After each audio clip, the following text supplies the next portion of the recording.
मामले पर वैश्विक स्तर पर स्थिति व्यवहारिक रूप से बिल्कुल अलग है।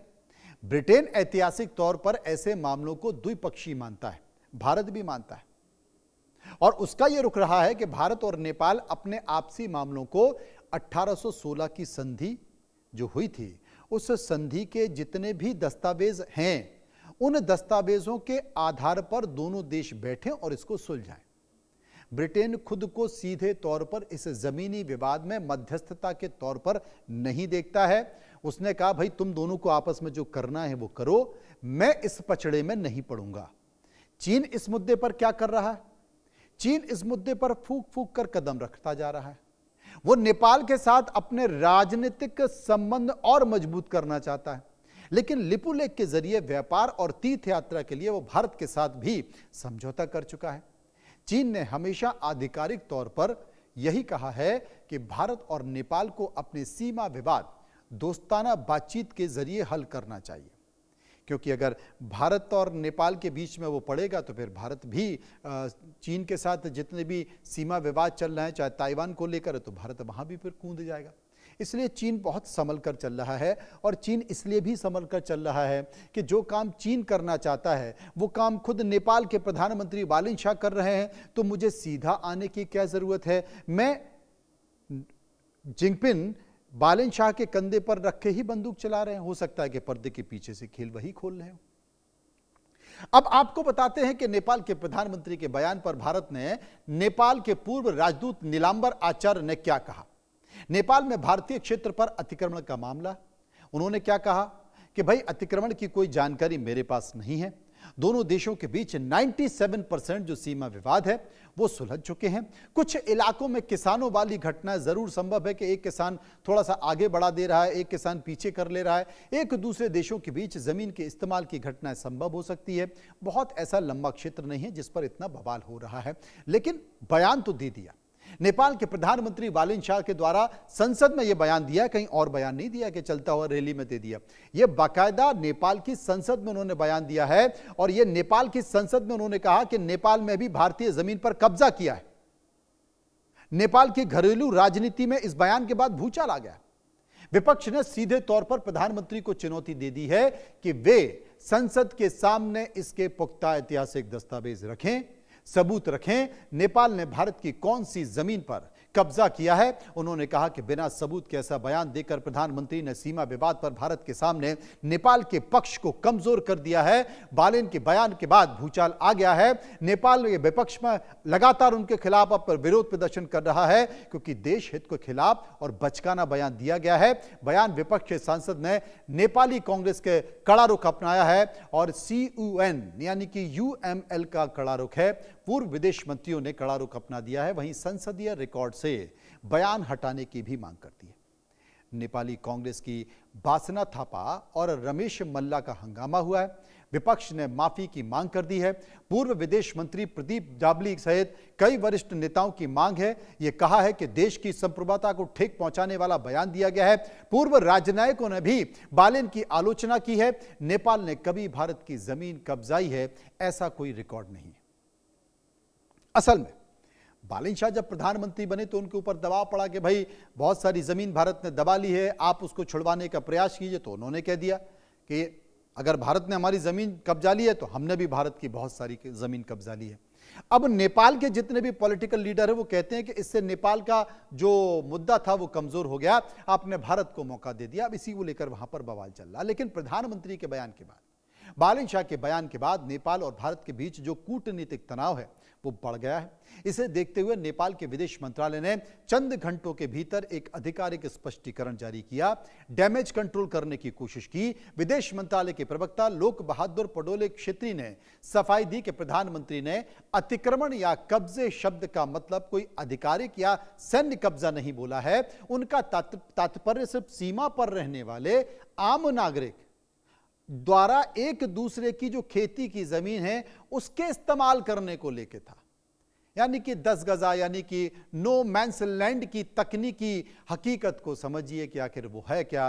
मंत्रालय ने स्पष्ट किया कि भारत और नेपाल के बीच कई सीमावर्ती इलाके नदी के बहाव से तय होते हैं। फिक्स्ड बाउंड्री प्रिंसिपल के कारण कई बार नदियां अपना रास्ता बदल देती हैं, जिससे बॉर्डर पिलर गायब हो जाते हैं। कहा यह भी जा रहा है कि दोनों तरफ से किसान खेती कर रहे हैं। तकनीकी कमेटियों की स्टडी का हवाला देते हुए मंत्रालय ने यह भी कहा कि सीमा पर ऐसी स्थिति है जहां भारत की कुछ जमीन कूटनीतिक रूप से नेपाल की तरफ आ जाती है तो वहां नेपाली नागरिक खेती या निवास करने लगते हैं। ठीक ऐसा ही भारतीय नागरिकों द्वारा भी सीमा पार आ जाने के कारण होता है। प्रधानमंत्री इसी तकनीकी हकीकत का जिक्र कर रहे थे। विदेश मंत्रालय यहीं पर भी नहीं रुकता है, वो थोड़ा सा और आगे बढ़ता है। वो कहता है कि ये साफ करता है कि नेपाल सरकार अपने मूल स्टैंड पर अब भी कायम है कि लिपुलेख, कालापानी और लिम्पियाधुरा नेपाल का अभिन्न अंग है और भारत के साथ सभी लंबित सीमा विवादों को स्थापित कूटनीतिक चैनल और आपसी समझ के जरिए वो इसे सुलझाने की कोशिश जरूर करेगा। लेकिन इन सब के बीच एक बयान यो यूं ही नहीं दिया गया था, वो दे दिया, जिसके कारण बहस हो रही है। अब ये 10 गजा जमीन का जिक्र जो विदेश मंत्रालय के प्रवक्ता के द्वारा किया गया वो क्या है आपको बता देता हूं कि 10 गजा वो जमीन होती है जो भारत और नेपाल की सीमा के बीच छोड़ी जाती है। ये जमीन ना भारत की मानी जाती है ना नेपाल की मानी जाती है। इसका जो मकसद होता है वो दोनों देशों के बीच सीमा बनाए रखना होता है। आमतौर पर सीमा के कारण दोनों तरफ कुछ मीटर चौड़ी पट्टी भी होती है। भारत और नेपाल सीमा पर सीमा पिलरों के दोनों तरफ लगभग 10-10 गज की खाली जमीन छोड़ी जाती है। यह जमीन सीमा की पहचान और रखरखाव के लिए रखी है। इसी कारण इस पट्टी को 10 गजा कहा जाता है। समय के साथ 10 गजा शब्द का इस्तेमाल सीमा के बीच की खाली पट्टी के लिए होता है, लेकिन सबसे बड़ी बात है जिस तरीके से जो सीमा विवाद है उसकी चौड़ाई की बात की जा रही है, जो कि 10 गजा ना हो, कम भी हो सकती है, ज़्यादा भी हो सकती है। कई जगहों पर तो लोगों ने इस खाली ज़मीन पर खेती भी करना शुरू कर दिया है। बहुत सारे ऐसे किसान होते हैं वो यहाँ पर घर भी बना चुके हैं। इसे 10 गजा पर अतिक्रमण कहा जाता है। क्रॉस बॉर्डर ऑक्यूपेशन का मतलब यही होता है कि सीमा के पास रहने वाले कुछ लोगों की ज़मीन एक देश में है लेकिन उसका उपयोग दूसरे देश के लोग कर रहे हैं, और इसीलिए विदेश मंत्रालय के प्रवक्ता ने जो बयान दिया है वो इसे सफाई के तौर पर बयान माना गया है। और उन्होंने कहा था कि प्रधानमंत्री के कहने का मतलब वो नहीं था जो किया जा रहा है, जिसे विपक्ष मुद्दा बना रहा है। वो विवाद सिर्फ 10 गजा जमीन के अतिक्रमण का था, लेकिन ये पूरा सीमा विवाद 210 साल पुराना है। भारत नेपाल के बीच बहने वाली काली नदी के जरिए सीमा का निर्धारण 1816 में सुगौली समझौते के तहत निर्धारण हुआ था। काली नदी के पश्चिम इलाके को भारत माना गया, वहीं पूर्व इलाके को नेपाल का हिस्सा माना गया, लेकिन पहाड़ी नदी होने के चलते इसकी 2 धाराएं हैं जो आगे जाकर एक हो जाती हैं, मिल जाती हैं। भारत का पूर्वी धारा को काली नदी का उद्गम स्थल भी माना जाता है, वहीं नेपाल पश्चिम धारा को नदी के रास्ते में हर साल कुछ ना कुछ बदलाव होता रहता है। इसलिए भी सीमा के सटीक निर्धारण में दिक्कत होती है, लेकिन वही दिक्कत वो बड़ी समस्या ना बन जाए, मूल कारण ना बन जाए।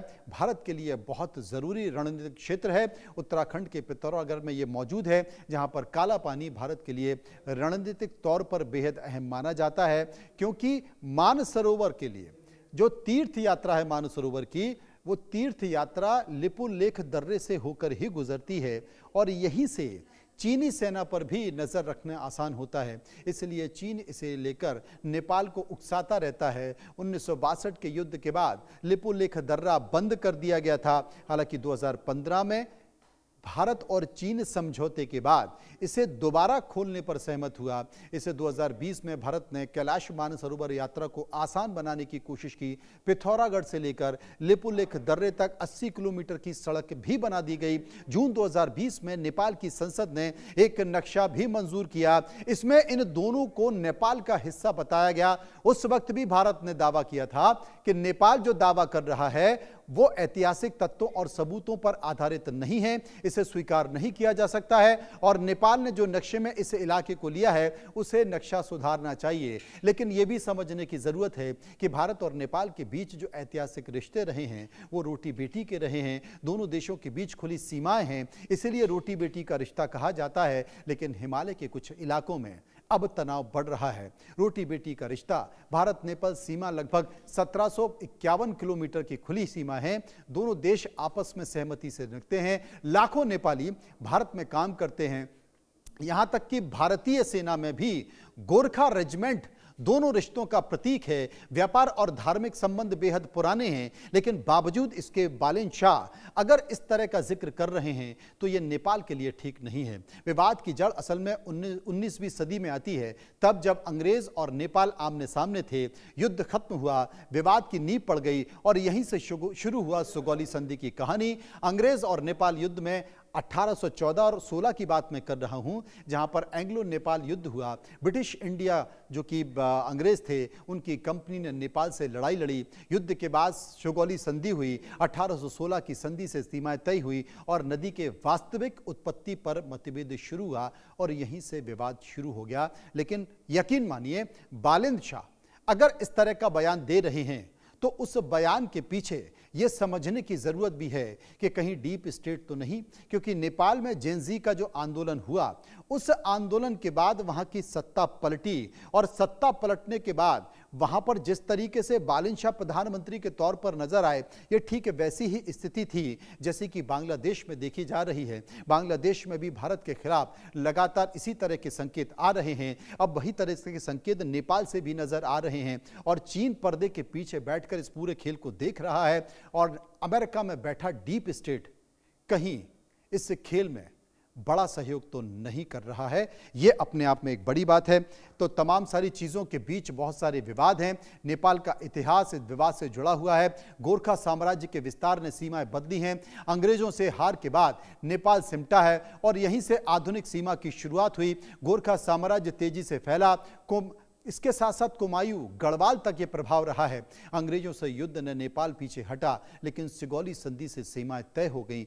कई इलाके ब्रिटिश भारत में गए, आधुनिक नेपाल का स्वरूप बना। सीमा विवाद की ऐतिहासिक नींव पड़ गई और इस ऐतिहासिक नींव के कारण लंबे समय तक ये शांत रहा। ऐसा नहीं है कि पहली बार नेपाल ने यह दावा किया, ऐसा नहीं है कि नेपाल ने नक्शे के तौर पर भी दावा किया। बड़ा कदम नेपाल ने तब उठाया जब राजनीतिक बयान से हटकर इसे संवैधानिक मान्यता भी दे दी गई। यहीं से विवाद का स्थायी रूप शुरू हुआ। नेपाल ने नया आधिकारिक नक्शा भी जारी कर दिया अपने देश का। संसद ने संवैधानिक तौर पर इसकी मंजूरी भी दे दी और लिम्पियाधुरा को नेपाल का बाकायदा हिस्सा बताया गया।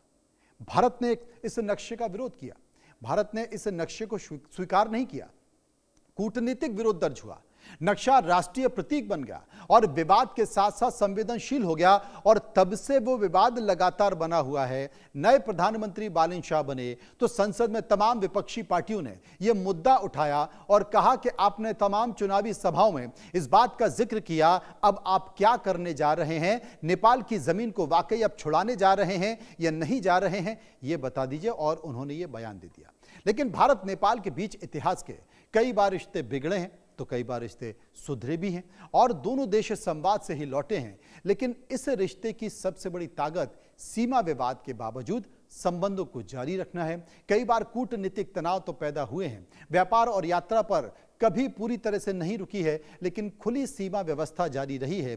सांस्कृतिक रिश्ते मजबूत बने रहें, दोनों देशों के नागरिकों का आवागमन जारी रहे, राजनीतिक संवाद लगातार चलता रहे, रिश्ते विवाद से बड़े साबित होते रहें, यही भारत की कोशिश होती है। और उम्मीद हम यही करते हैं कि यह अमेरिका की, माफ कीजिए, नेपाल की भी कोशिश होगी, क्योंकि धर्म के साथ साथ भारत का संस्कृति से भी बहुत लंबा संबंध रहा है नेपाल के साथ। भारत नेपाल के रिश्ते सीमा से बड़े हैं। धर्म, संस्कृति और अर्थव्यवस्था भी इससे जुड़ी हुई है और यही वजह है कि तनाव के बावजूद यहां पर हमेशा संवाद चलता रहा है। दोनों देशों के लिए स्थिरता बहुत जरूरी है। पशुपतिनाथ और काशी सांस्कृतिक कड़ी है दोनों देशों के बीच। जनकपुर अयोध्या का धार्मिक संबंध रहा है जो कि मजबूत रहा है। व्यापार में भारत सबसे बड़ा साझेदार के तौर पर निकल कर आया है। लाखों नेपाली भारत में कार्यरत हैं। ऊर्जा या सड़क परियोजनाएं जारी लगातार हुई हैं। भारत वहां पर मदद करता है। सीमा पर लोगों की निर्भरता अधिक विवाद के तौर पर भी देखी जाती है, लेकिन दोनों के रिश्ते बहुआयामी हैं, जिसका संकेत भी जारी होता रहता है। अब आप सोचिए कि दोनों देशों के अगर रिश्ते ऐसे हैं तो बालेन शाह को समझना चाहिए। लेकिन अगर बालेन शाह की समझ खत्म हो चुकी है तो किसी और की समझ शुरू हुई है?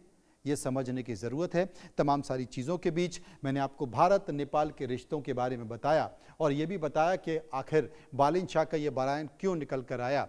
लेकिन भारत के साथ भारत की जितनी भी सीमाएं लगी हुई हैं, उन देशों से लगातार भारत विरोधी संकेत निकल कर आ रहे हैं। इसके लिए भारत को भी सतर्क रहना होगा, अलर्ट रहना होगा। इसलिए समझिए.com में इस विषय को लेकर मैं आया था। फिलहाल इतना ही। नमस्कार।